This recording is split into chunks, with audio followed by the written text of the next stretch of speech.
Chapter 1: The Golden Gilded Cage. The dust of Jerusalem had barely settled on Daniel's sandals before the scent of cedar and roasting meats from Nebuchadnezzar's kitchens began to choke him. He was a prince of Judah, or so the lineage claimed, but in the sprawling, neon-lit excess of Babylon, he was merely a high-end trophy.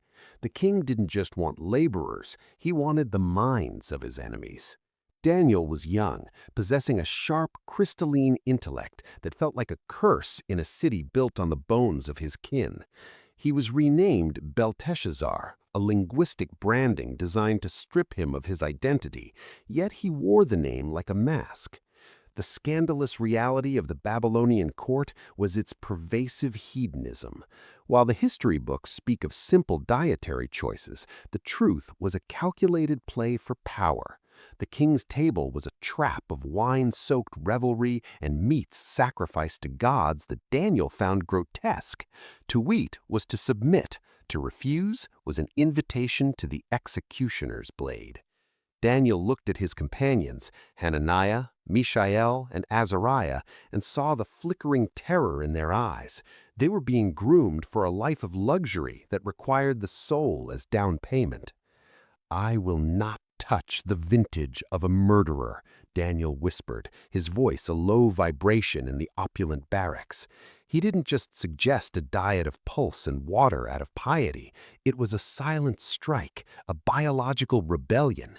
He bet his life on the idea that his God would refine his blood, while the Babylonians rotted from the inside out with their rich sauces and fermented sugars.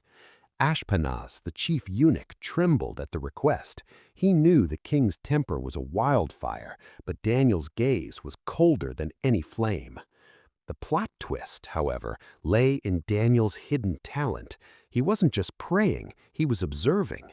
He realized that the wisdom of the Babylonian sorcerers was built on a foundation of parlor tricks and psychological manipulation. While they studied the stars to predict the whims of the crown, Daniel studied the king himself. He noticed the twitch in Nebuchadnezzar's jaw and the lingering shadows under his eyes.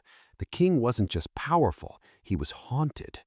When the 10-day trial ended, Daniel and his trio didn't just look healthier, they possessed a terrifying clarity. They looked like statues carved from marble amidst a sea of bloated, hungover courtiers. This was the first scandal of the palace. The captives were becoming the masters of the house. Daniel had successfully infiltrated the inner circle, not by blending in, but by standing out so starkly that he became an obsession for the king. One night, the screams started.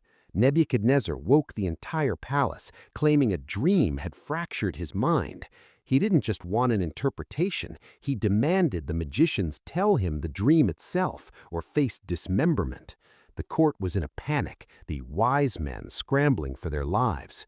Daniel stepped into the throne room, the smell of incense heavy and cloying.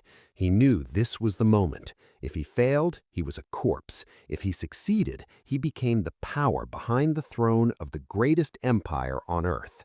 He closed his eyes, and the vision of a great, terrifying statue began to form in the void.